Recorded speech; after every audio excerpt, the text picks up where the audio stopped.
Rete. Federico, buenas tardes. Hola, buenas tardes. Es un gusto estar contigo, Julio, y te agradezco el espacio y la conversación.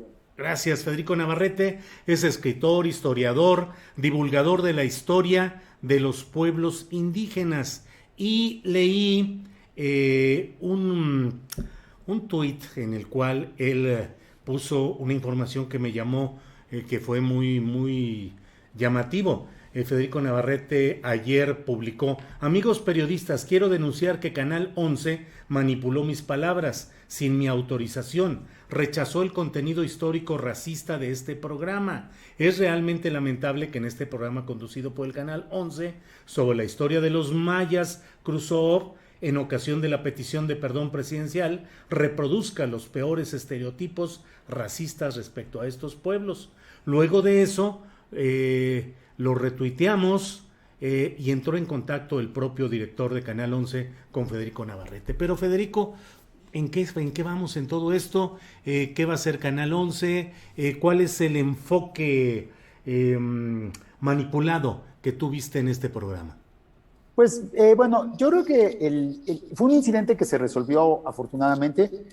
Canal 11 respondió, reconocieron que sí, en efecto, esto era un material de una entrevista realizada hace 2 años y que ahora se tomó como imagen de stock, pero pues no se me había pedido mi opinión y pues eso pues me pidió una disculpa. Yo entendí que había sido una cuestión de buena fe y lo acepté con todo gusto y me ofrecieron la posibilidad, nos ofrecieron a las personas que estamos criticando este tipo de enfoques racistas que se presentaron en el programa, la posibilidad de hacer un programa la próxima semana con la misma productora, para poder, con Ana María, para poder presentar una visión diferente a la que se presentó. Entonces creo que pues yo quiero agradecer al Canal 11 la apertura y la capacidad de rectificar. Creo que, y por otro lado, lo que quiero señalar es que claramente este tema, pues, es un tema que ahora ya está trayendo a la opinión pública. El programa de conmemoración del gobierno, la idea de la petición de perdones en diferentes lugares, pues va a generar debate. Y creo que es importante hacer las cosas de una manera diferente. Yo creo que entonces, nuestra apuesta en el programa va a ser presentar visiones diferentes, pero yo señalaría que esto también señaló que este incidente también marca pues, la dificultad de cómo se repiten viejos hábitos que no van consonantes con el programa, con la idea del perdón, ¿no? O sea, por ejemplo, en este caso de la guerra de castas, se habla de guerra de castas. Se habla de la rebelión de Yucatán de 1847 en adelante como guerra de castas, que es un término racista que ya está descartado por los historiadores. Los historiadores hablan de guerra social porque no todos los rebeldes eran indios y no todos los indios fueron rebeldes, porque había nahuas, había chinos, había negros, había gente de todos los orígenes en los dos bandos, y porque fue un enfrentamiento entre dos regiones, entre dos formas de vida, que tuvo que ver con las haciendas enequeneras, con muchas cosas, con las haciendas azucareras en esa época más bien, pero que no fue una guerra de castas.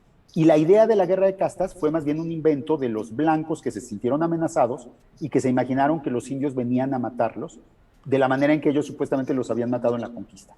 Entonces es una fantasía pues racista, porque luego sirvió para esclavizar a los indios, para masacrar a los indios y para generar toda una violencia contra ellos. Y entonces me parece inaceptable que en un programa que está hablando de perdón y de reconciliación, el punto de vista histórico expresado por José Francisco Paoli Bolio repita los peores estereotipos racistas de la idea de la guerra de castas. O sea, ¿cómo vamos a pretender hacer un balance histórico si repetimos las posiciones más intolerantes y retrógradas? ¿Cómo pretendemos, y más al fondo, cómo pretendemos hacer un programa de reconciliación con los pueblos indígenas y dejamos que sea un hombre criollo de los grupos antagónicos históricamente de esos pueblos de Yucatán, el que defina lo que es la historia de los pueblos indígenas? Pues eso no es la base de una petición de perdón. Creo que hay que pensar más a fondo estos temas. Claro. Federico, tengo la sensación de que en 2020 considerábamos que 2021 iba a ser un año de una intensa actividad de discusión, de polémica sobre la historia nacional, por las varias fechas concurrentes en este 2021. Como que parecía que iba a haber una constante discusión a fondo sobre temas delicados y sobre todo con una visión más progresista conforme al gobierno federal, que permitiera hacer a un lado criterios obsoletos o facciosos o clasistas o discriminatorios, pero me da la impresión de que estamos ya en mayo y no ha habido ni la abundancia de discusión en materia de historia, y como que se nos está yendo el año en puras elecciones y pura grilla y no en esa asomo nacional a nuestra propia historia. Bueno, creo que sí, en términos generales se puede decir eso, aunque desde luego yo que me dedico al tema, te puedo decir que hay mucho interés, que a mí estoy participando en una gran cantidad de foros públicos continuamente, que he visto discusión, que hay polémica, que todas las instituciones académicas y culturales están haciendo ciclos de conferencias, están preparando exposiciones, va a haber como toda una oferta cultural que está arrancando y que se va a ir intensificando en estos meses. La UNAM acaba de presentar el programa México 500, que es un programa impresionante de cientos de actividades diferentes de todo tipo, de difusión académicas, científicas, de todo tipo vinculadas con el tema, ¿no? Entonces creo espero que vaya ganando importancia, que yo siento que ya lo está haciendo, pero por otro lado, el problema es que de alguna manera siempre con la conquista es tan difícil separar el pasado del presente, porque por ejemplo, pues si Cortés es el padre de México, pues Cortés está muy cerca de nosotros, ¿no? Y si Malinche es nuestra mamá, pues es de la siguiente generación, digamos, ¿no? Entonces siempre hablamos de la conquista en presente, cuando nos conquistaron los españoles y está ese nosotros y el trauma. Y entonces, pues, es inevitable que las guerras de 2021, en sentido figurado, espero, y esa terrible guerra de 1521 se confundan.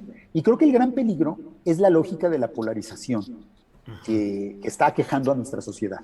Yo veo que hay muy buenos espacios de discusión, se hablan bien las cosas, pero siempre hay quien quiere meterlo todo en una agenda de pro o contra, de pro del gobierno o contra el gobierno, y entonces ya se vuelve una cosa de que si ellos te ven como que estás del lado opuesto, ya entonces tus palabras no tienen validez. Y entonces esa polarización es absurda, no resuelve nada, y bueno, desde luego hay una serie de personajes ahí, influencers entre Twitter y los medios, que más bien de eso viven, ¿no? De ser como golpeadores públicos y generar polarización, ¿no? Como Pablo Magluf y otros. Pero pues esas personas, eso van en contra de la discusión que necesitamos. Necesitamos una discusión que sea respetuosa, que sea abierta y que sea de buena calidad, o sea, que tenga información de buena calidad. Creo que eso es fundamental, ¿no? Y para eso, pues, tenemos que encontrar nuevas prácticas de hacer televisión. No se vale invitar a que diga las cosas que no sabe de la guerra de casta a la misma gente de siempre. Mejor invitar a investigadores jóvenes, a personas de la región, a que ellos interpreten su propia historia. Claro. Leo en los cambios. Sí, Federico. Leo en otro tuit que dices: en México los grupos privilegiados han definido lo que es, entre comillas, cultura entre comillas, ignorancia. Alguien como Paoli Bolio puede presentar su versión parcial, sesgada y errónea de la historia de Yucatán porque tiene un prestigio, entre comillas, racializado. Un indígena no. ¿En esas estamos, Federico?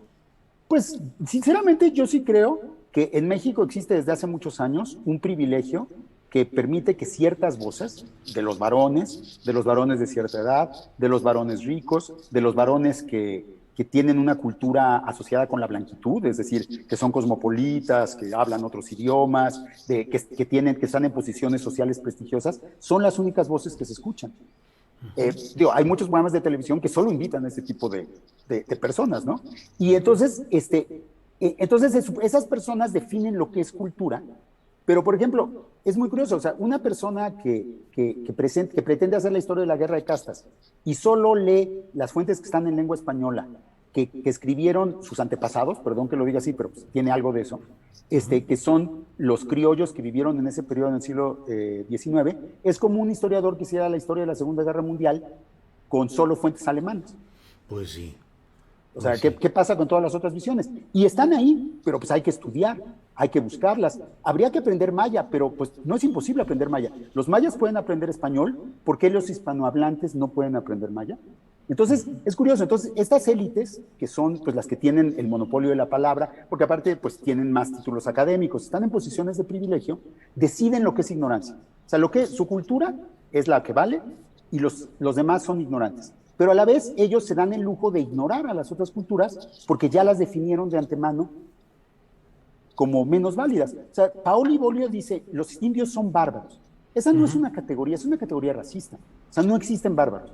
Los indios eran seres humanos que tenían objetivos, que también a veces estaban muy enojados y cometían crueldades, pero pues los españoles, los criollos, los vendieron como esclavos a Cuba. Los masacraron en varias aldeas. El altar de la Santa Cruz, que era la dirigente religiosa del movimiento maya, lo destruyeron varias veces y realizaron todo tipo de porquerías con las imágenes sagradas mayas. Entonces, vamos a hablar de crueldad. El problema es que ese discurso de guerra de razas, de guerra de castas que está utilizando Paoli Bolio, es un discurso de odio, porque implica, si los indios nos odian y nos quieren matar, entonces la única manera de lidiar con ellos es nosotros odiarlos y matarlos también. Y no es cierto. En el siglo XIX sí hubo guerras, pero nunca hubo ese tipo de odio, solo en la mente de estas élites.